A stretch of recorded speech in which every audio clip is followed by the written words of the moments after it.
His cattle were failing. The bank wanted his land. Then, a mysterious woman arrived with a secret skill, and what he discovered 60 feet underground changed his entire world forever. 78 brought nothing but heartache to the dusty plains of Cedar Valley. The sun hung in the sky like a merciless judge, sentencing the earth below to months of drought that cracked the soil and dried the streams to nothing more than memories of water. The grass that had once swayed green and tall now lay brown and brittle, crunching beneath every footstep like broken promises scattered across the land. Ethan Mercer stood at the edge of his property, his weathered boots planted firmly on ground that had belonged to his family for 3 generations. His father had worked this land until his hands were rough as tree bark. His grandfather had fought to claim it when the West was still wild and untamed. Now Ethan watched everything they had built slowly crumble to dust, and he felt powerless to stop it. The cattle were thin, too thin. Each rib showed through their hides like accusations against his ability to provide. They moved slowly across the parched fields, searching for grass that no longer existed, their mournful sounds echoing across the empty pastures. The wells were running low, and the nearest water source had become a 4-hour journey each way. Ethan had already sold half his herd just to buy feed for the remaining animals. At this rate, there would be nothing left by autumn. He removed his hat and wiped his brow with a faded bandana that had once belonged to his mother.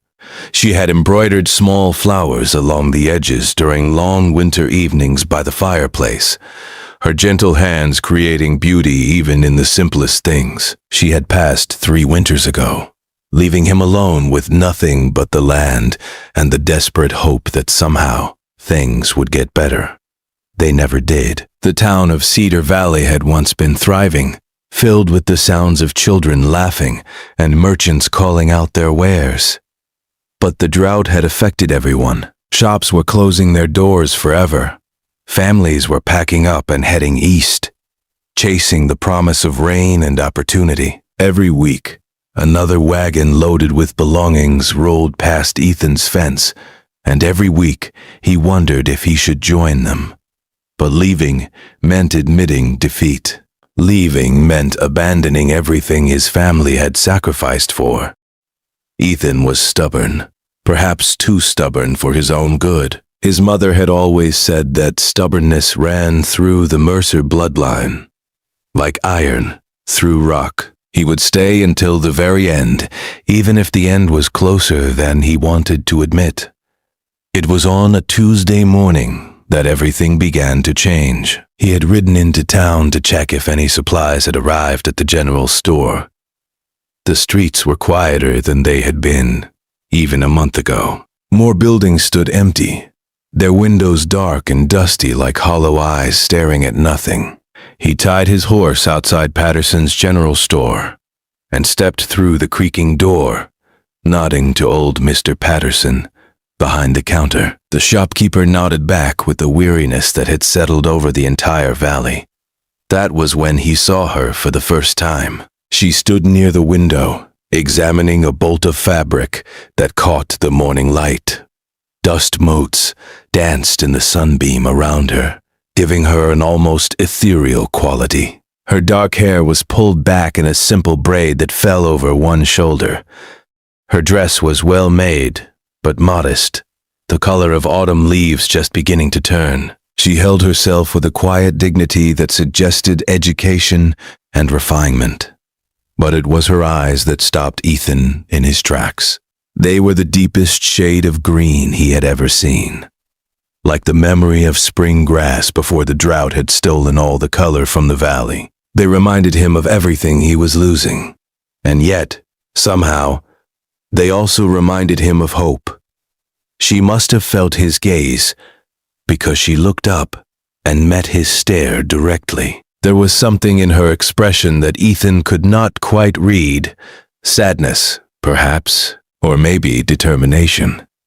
whatever it was. It made him feel as though she could see straight through him to all the fears and failures he kept hidden inside. Mr. Patterson cleared his throat loudly. Ethan realized he had been standing in the doorway like a fool, blocking the entrance. He stepped aside quickly, feeling heat rise to his face, like a schoolboy caught daydreaming. The woman gathered her purchases and walked toward the door. As she passed, she paused and looked at him once more.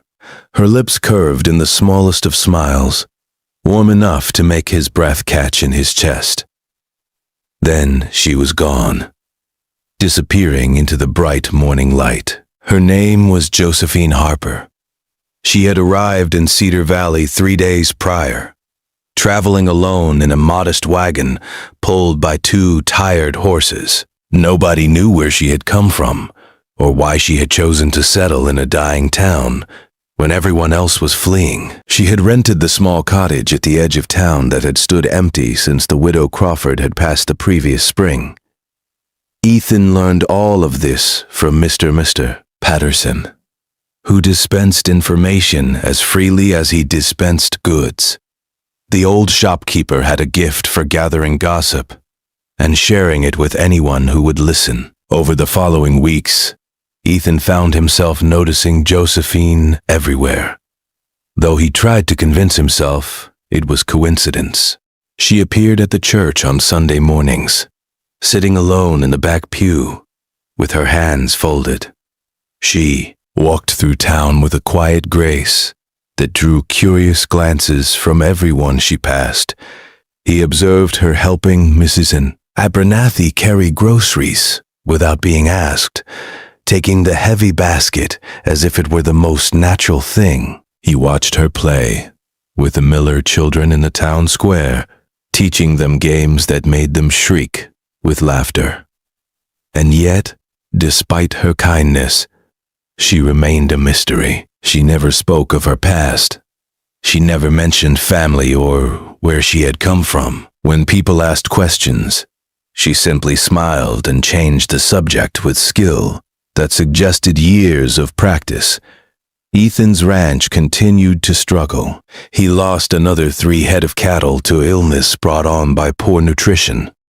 The well on the north pasture went completely dry. He sat up late into the night, poring over numbers that refused to add up to anything but disaster, his lamp burning low while he scratched figures that offered no solutions. One morning, as he rode the fence line checking for breaks, he spotted a figure walking along the road that bordered his property.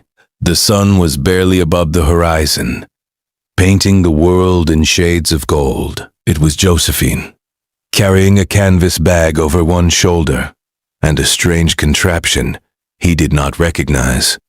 She appeared to be studying the ground with intense concentration. Curiosity overcame him. He guided his horse closer and called out a greeting. Josephine looked up, shielding her eyes from the sun. She explained that she was taking a walk, enjoying the morning air before the heat became unbearable. But Ethan noticed that her boots were covered in dust that suggested miles of walking, and the instrument she carried looked scientific, purposeful. He did not press her. He had learned enough about solitude to respect when someone wished to keep their secrets close. Some questions were meant to be answered in their own time. The encounter stayed with him long after she had disappeared over the hill. 2 weeks later, Ethan received a letter from the bank in Millbrook. The envelope felt heavy in his hands. They were calling in his loan. He had until the end of October to pay what he owed or lose the ranch. The amount might as well have been $1 million. He had no way to raise that kind of money. That night, Ethan sat on his porch and allowed himself something he had not permitted in years. He wept. Not dramatic sobs, but quiet tears that traced paths through the dust on his face. He wept for his father, who had trusted him to protect this land. He wept for his mother, who had planted the roses by the kitchen door that now stood brown and withered. He wept for himself and all the dreams he had buried beneath years of back-breaking work. A knock at his door startled him so badly he nearly fell from his chair. Josephine stood on his porch, her green eyes filled with genuine concern. She held a covered dish in her hands, steam rising gently from beneath the cloth. She apologized for disturbing him so late. She had heard in town about his difficulties, about the bank letter. She had made too much stew and thought perhaps he could use a warm meal. Ethan wanted to refuse. Pride demanded that he send her away, that he face his failures alone. But something in her expression reminded him of his mother, a kindness that expected nothing in return. He invited her inside. They sat at his kitchen table, the same table where his parents had shared thousands of meals. Ethan found himself talking. He told her about his father's death, the accident that had left him alone at 19 to run a ranch he barely understood. He told her about the drought and the dying cattle and the bank letter that spelled the end of everything. He talked until his voice grew hoarse and the candle on the table burned due, one to a stub. Josephine listened. She did not offer empty comfort or meaningless platitudes. She simply listened with her entire being. And somehow, that was enough. Somehow being heard was more healing than any words could have been. When he finally fell silent, she reached across the table and placed her hand over his. Her touch was gentle, but steady, warm against his work-roughened skin. She told him there might be a way to save his ranch, but first, she needed to trust him with something. A secret she had kept hidden her entire life. A secret that had caused her to flee her home and wander from place to place, never staying long enough to belong. Ethan waited, sensing the weight of what she was about to share. Josephine took a deep breath. She explained that her father had been a geologist, a man of science who studied the earth and its hidden treasures. From the time she could walk, she had accompanied him on expeditions across the country. He had taught her everything he knew, how to read the land like others read words, how to understand the subtle signs that indicated what lay beneath the surface. She had inherited his gift.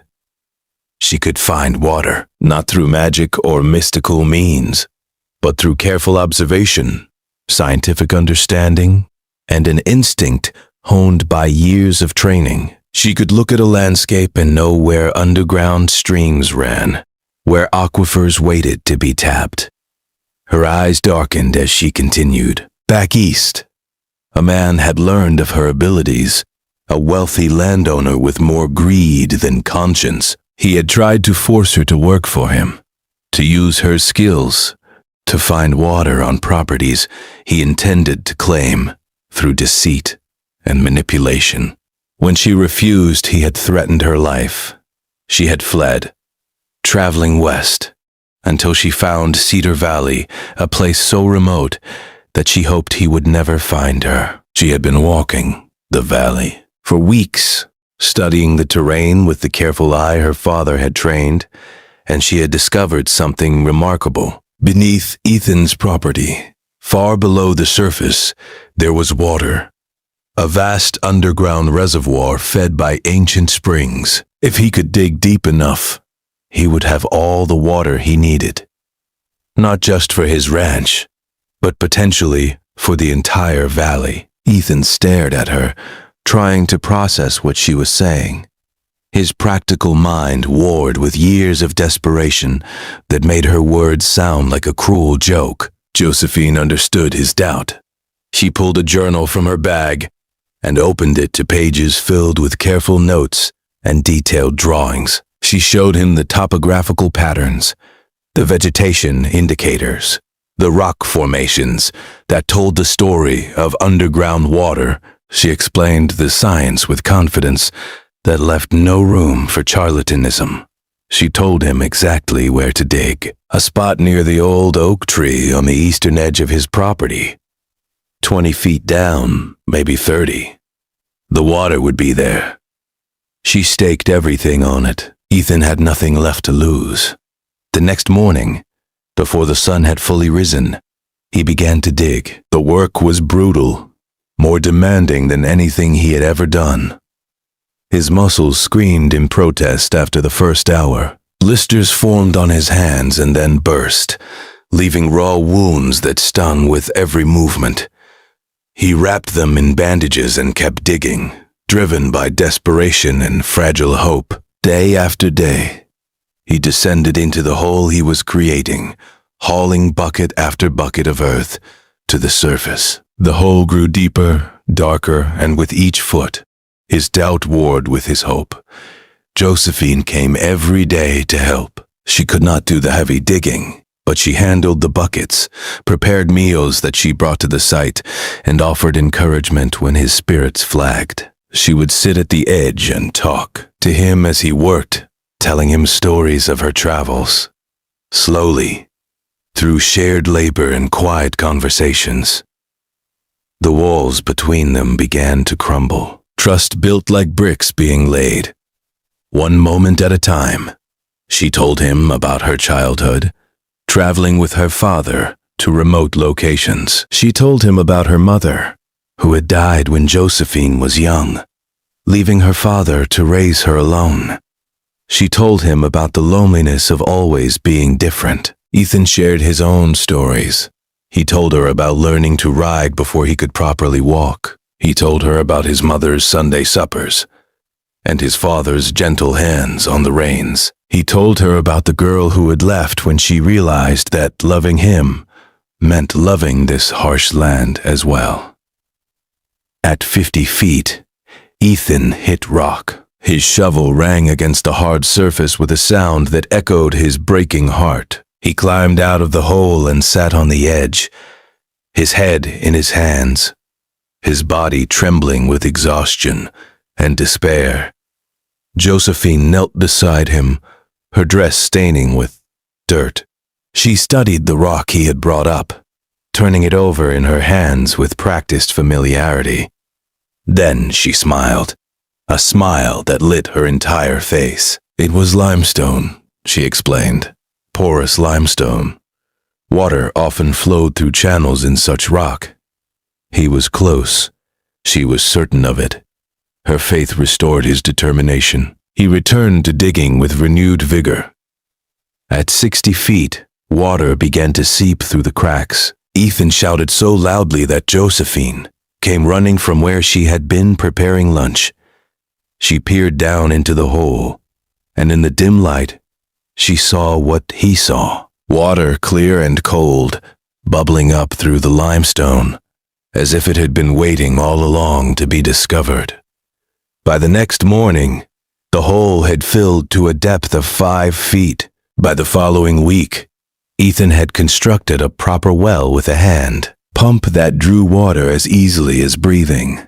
The water was pure and sweet, better than anything the valley had tasted in years. Word spread quickly through the valley.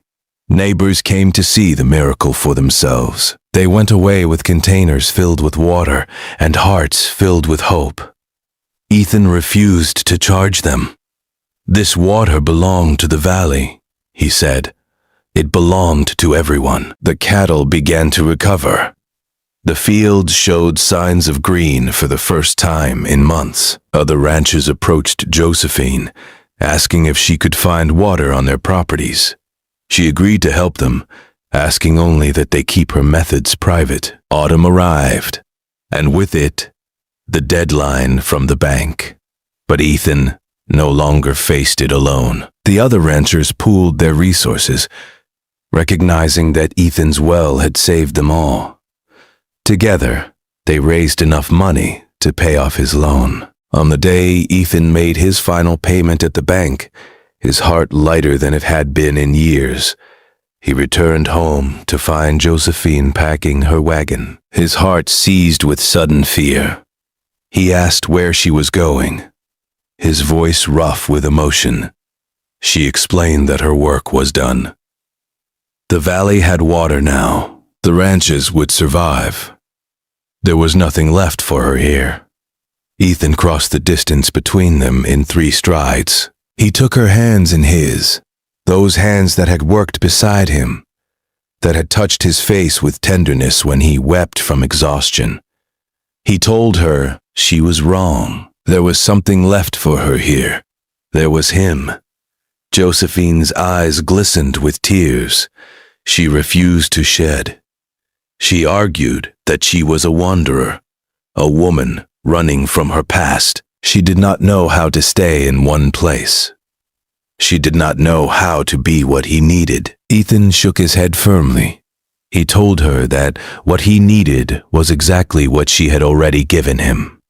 Hope, partnership. Someone who saw the truth of him and stayed anyway. Someone who believed in possibilities when all he could see was endings. He loved her. The words came easier than he expected. He loved her quiet strength and her brilliant mind.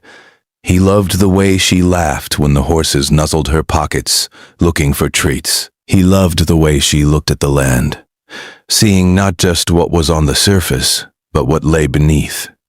He loved every stubborn, secretive, extraordinary piece of her. Josephine stood frozen, the wind catching loose strands of her dark hair. Behind her, the sun was setting, painting the sky in shades of gold and rose and purple. She told him about her fear. The man who had threatened her might still be looking for her. Being with her meant accepting that danger, accepting a life that might never be entirely peaceful. Ethan smiled gently. He gestured to the land around them, to the cracked earth, and the struggling crops, and the well that had changed everything. He told her that peace was overrated. What he wanted was a partner willing to face whatever came, to dig through 23 feet of earth and rock, to find the water waiting below. Josephine laughed through her tears. It was the most beautiful sound Ethan had ever heard. She stayed. They married on a crisp November morning, with the entire town of Cedar Valley in attendance. Josephine wore a dress the color of spring grass, and Ethan wore his father's suit, carefully mended and pressed. The ceremony was simple, but the love between them was anything but.